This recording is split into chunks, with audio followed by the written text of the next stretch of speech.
Baiklah, di sini saya akan menjelaskan mengenai reformasi gereja. Yang pertama itu pengertian reformasi gereja. Reformasi berasal dari bahasa Latin yaitu kembali dan former atau membentuk. Yang dimaksud reformasi adalah membentuk struktur ulang pola kehidupan masyarakat. Secara khusus, reformasi gereja merupakan sejarah bangsa Barat dalam melakukan pembaruan dan semangat baru bagi kehidupan keimanan umat Katolik. Reformasi gereja merupakan sebuah upaya memperbaiki dalam tatanan kehidupan yang didominasi oleh autokrasi gereja. Reformasi gereja adalah sebuah upaya perbaikan dan kembali pada ajaran gereja yang lurus. Gerakan reformasi berupa sikap kritis terhadap penyimpangan-penyimpangan yang dilakukan oleh pihak gereja Katolik pada waktu itu, terutama adanya penjualan surat pengampunan dosa. Setelah itu adanya reformasi gereja yang tercetus pertama kali itu pada abad ke-16 di Eropa Barat, yang merupakan upaya perbaikan dan pengembalian kepada ajaran-ajaran gereja yang lurus dan benar. Gerakan reformasi gereja muncul karena adanya penyimpangan-penyimpangan yang sudah melampaui batas oleh pihak gereja. Hal ini tentu tidak terlepas dari pengaruh gerakan Renaissance yang berupa sikap kritis terhadap penyimpangan-penyimpangan yang dilakukan oleh pihak gereja Katolik pada waktu itu. Faktor lain dari munculnya reformasi gereja ini adalah keinginan untuk membebaskan diri dari kepemimpinan paus terhadap kehidupan beragama di negara-negara Eropa. Nah, setelah itu latar belakang lahirnya reformasi gereja. Reformasi gereja itu tercetus pertama kali pada abad ke-16 yang terjadi di Eropa Barat. Reformasi gereja 1483 sampai 1546 terjadi karena banyaknya penyimpangan-penyimpangan yang terjadi pada agama khususnya umat Kristiani. Antara lain yaitu adanya penjualan surat pengampunan dosa yang disebut surat Aflat. Surat pengampunan ini dijual kepada mereka yang tidak dapat ikut dalam perang salib antara abad ke-11 atau ke-13. Kebiasaan penjualan surat pengampunan dosa ini kemudian dilakukan untuk mengumpulkan dana bagi pembangunan gereja. Reformasi ini terjadi akibat banyaknya ketidakpuasan terhadap gereja Katolik Roma pada saat itu. Pada abad ke-16, Eropa mengalami zaman Renaissance, di mana yang diawali dengan reformasi gereja. Ketika itu peran gereja sangat kuat bagi kehidupan, sehingga adanya reformasi gereja Barat mulai bangkit dari zaman kegelapan. Masa-masa ini adalah periode yang ingin dikubur oleh tokoh Renaissance. Ya, yang pertama itu banyaknya penyimpangan keagamaan, di antara lainnya itu dilakukan adanya penyogokan kepada pemuka agama, kepada petinggi gereja agar mereka itu memperoleh kedudukan sosial keagamaan yang lebih tinggi. Setelah itu Paus sebagai Bapak Suci berperilaku amoral yang menyangkut hubungannya dengan wanita seperti Alexander yang memiliki 8 anak haram dari hasil hubungan dengan wanita simpanannya. Setelah itu ada penjualan surat pengampunan dosa, adanya penyimpangan terhadap acara sakramen suci atau ritual pemujaan terhadap benda-benda keramat atau tokoh-tokoh suci yang nanti akan menimbulkan tahayul dan mitos yang tidak masuk akal. Setelah itu terjadinya korupsi atas nama negara. Pajak-pajak yang memberatkan karena ambisi kekuasaan kaum bangsawan lokal. Ini keberlangsungan reformasi gereja. Gerakan reformasi gereja bermula dari kemelut di gereja barat Kekaisaran Roma Suci memuncak dengan kepuasan Avignon 1308 sampai 1378 dan Kisma. Hal ini membangkitkan peperangan antara para pangeran, pemberontakan di antara petani, dan keprihatinan yang meluas terhadap rusaknya sistem kebiaraan dan gereja Katolik. Di sini saya akan membahas mengenai tokoh-tokoh dalam reformasi gereja. Si Martin Luther hidup pada tahun 1443 hingga 1546. Di sini beliau dikatakan sebagai pelopor reformasi gereja karena beliau ini cukup gencar dalam melawan setiap penyimpangan-penyimpangan yang dilakukan oleh gereja Katolik saat itu. Beliau menegaskannya dengan mengeluarkan gagasan-gagasannya berupa 95 dalil pada tahun 1917 sebagai aksi kritik terhadap gereja, yang dimana gereja memang pada itu telah melakukan penyimpangan-penyimpangan yang dinilai tidak bisa dinilai tidak masuk akal, bisa dibilang seperti itu. Dan oleh karena itu terjadi pengucilan dari gereja terhadap Martin Luther sendiri dan para pengikutnya. Meskipun begitu, Martin Luther tidak pernah gentar, dan beliau sendiri mendirikan aliran Protestan yang dikenal dengan Lutheranisme. Dan beliau menerjemahkan kitab Injil ke dalam bahasa Jerman. Lalu yang kedua, ada Erasmus Desiderius Roterodamus. Di sini dikatakan bahwa Erasmus ini dikatakan sebagai seorang perintis reformasi gereja karena dalam satu karyanya yang dalam edisi baru diterbitkan pada tahun 2016 yang ditulis dalam bahasa Yunani. Di sini dikatakan sebagai tolok ukur Martin Luther dalam melakukan reformasi gereja di Jerman. Lalu dulu beliau ini pernah juga tinggal dalam biara, dan selama berada dalam biara beliau banyak mengeluarkan karyanya seperti puisi dan juga karangan prosa. Di sini beliau dalam penulisannya beliau banyak menulis kritik terhadap gereja ataupun terhadap kekuasaan gereja. Lalu yang ketiga, Zwingli Huldrych. Zwingli Huldrych ini dikatakan sebagai tokoh reformasi gereja di Swiss karena beliau ini telah melakukan usaha-usaha dalam reformasi gereja, dan usaha beliau ini ternyata didukung oleh pemerintah dan para penduduk di Swiss. Dan oleh karena itu cukup berakibat pada perubahan-perubahan yang cukup signifikan dalam kehidupan di Swiss. Saya juga akan membahas mengenai dampak reformasi gereja. Yang pertama, kelahiran Protestanisme. Di sini Protestanisme ini lahir karena adanya reformasi yang digencarkan oleh Martin Luther di Jerman, yang menyebabkan terjadinya konflik atau pertentangan baru di dalam gereja. Ini memang terjadi setelah perpecahan gereja timur dan gereja barat pada tahun 1054 Masehi. Dan tentunya ini Martin Luther ini melakukannya karena untuk memperbaiki tatanan gereja ataupun struktur gereja yang menurutnya sudah menyimpang.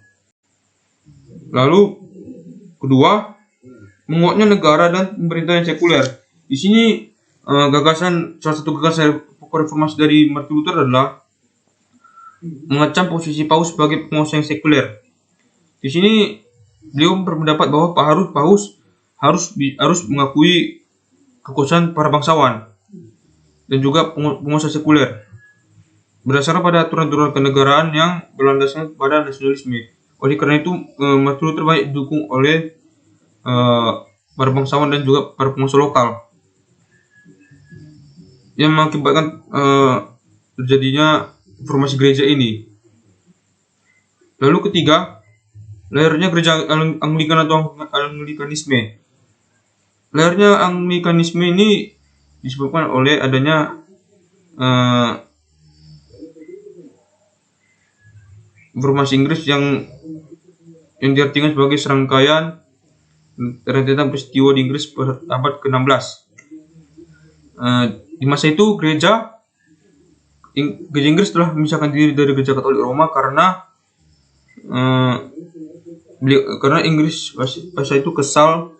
Gereja Inggris ini kesal pada Gereja Katolik Roma, yang dimana Gereja Katolik Roma dan Paus ini tidak mau membatalkan kemerdekaan Henry VII, dan juga oleh karena itu mereka memutuskan hubungan dengan Gereja Katolik Roma, dan kemudian mereka mendirikan gereja sendiri, yaitu Gereja Anglikan, dengan dirinya sendiri, maksudnya Henry VII ini sebagai pemimpinnya.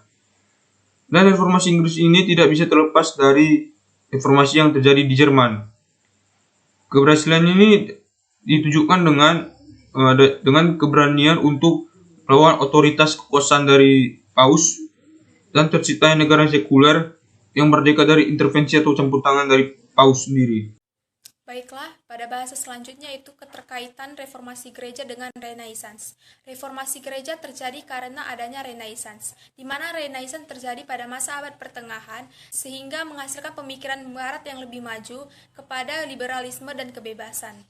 Renaissance berasal dari bahasa Latin, yaitu kata re yang berarti kembali dan naits berarti lahir.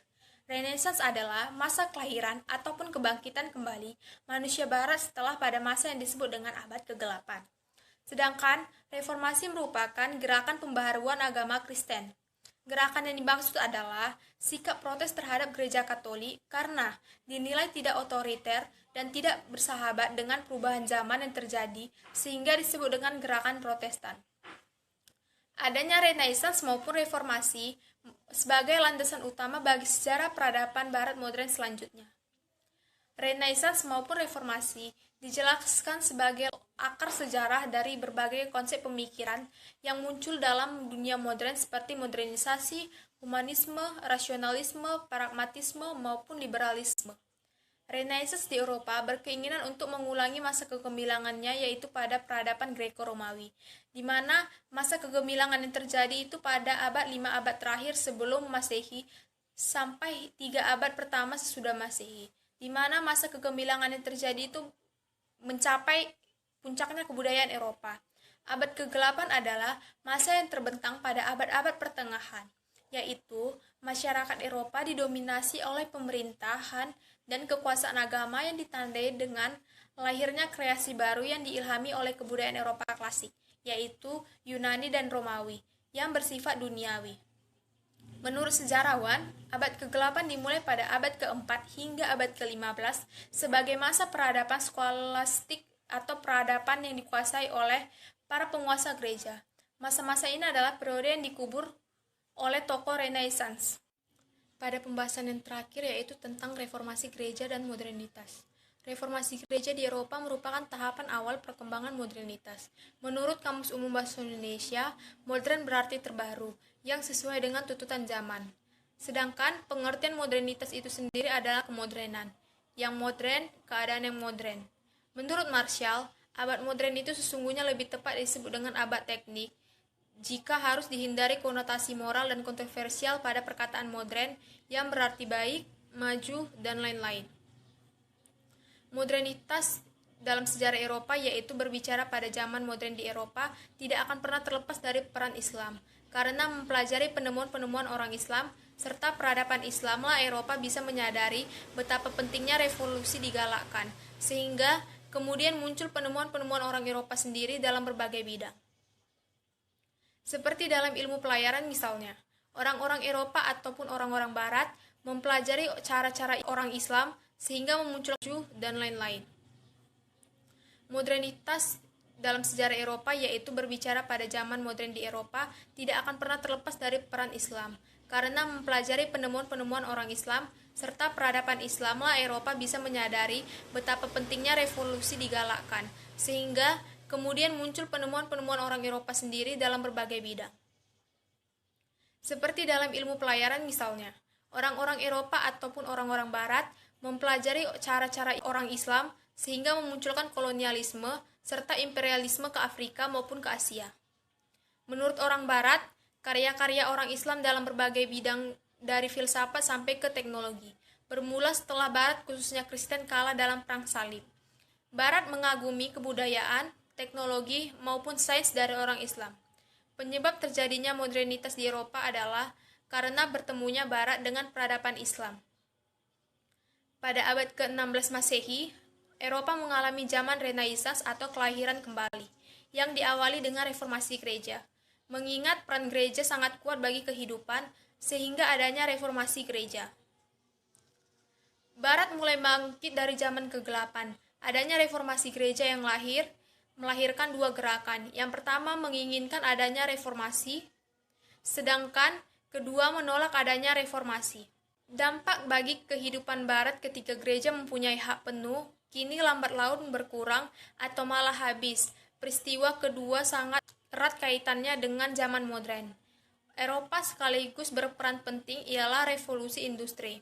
Awal bermula revolusi berkembang di Inggris, kemudian ke semua daratan Eropa dan menyebar ke seluruh dunia.